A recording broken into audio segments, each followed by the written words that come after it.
Now, most hurricanes begin as small waves of low pressure emerging from the west coast of Africa.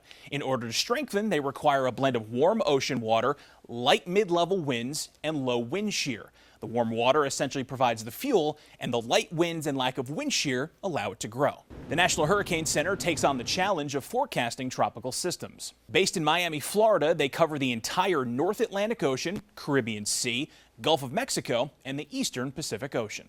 We have responsibility for issuing forecasts, watches, and warnings for all the tropical storms and hurricanes in those areas and coordinating that information not only here in the United States, but with over 28 countries across that region of the globe. Forecasts for tropical systems are issued as advisories every 6 hours and include the location of the storm, wind speed, storm motion, central barometric pressure, and the forecast cone for the next 3 to 5 days. Since tropical storms and hurricanes spend most of their lives out over the open ocean, Dr. Rick Knapp explains why we need to go to them.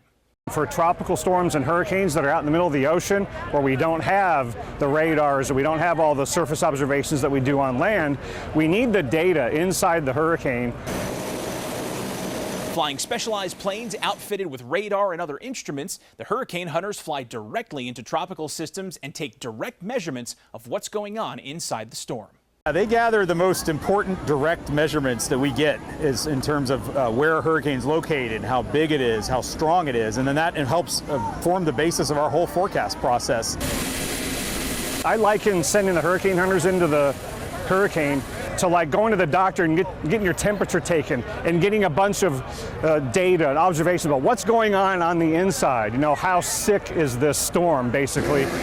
All of the data collected is fed into forecast models at the National Hurricane Center, helping to improve forecasts for the track and intensity of the storm. Those data are the first step toward making a good forecast and then issuing timely warnings for wind and water at the coast and inland, and then local officials making evacuation and other decisions, and ultimately getting people safe ahead of the storm. And the coast isn't the only place where hurricanes can cause havoc. And in upstate South Carolina, you can get flooding from a storm that comes along the east coast. You can get impacts from hurricanes and tropical storms that make landfall along the Gulf Coast, push that tropical moisture up against the mountains especially. And it doesn't take a whole lot of rain, just how fast it falls, and you can have that fast developing flash flooding and then also the longer term river flooding.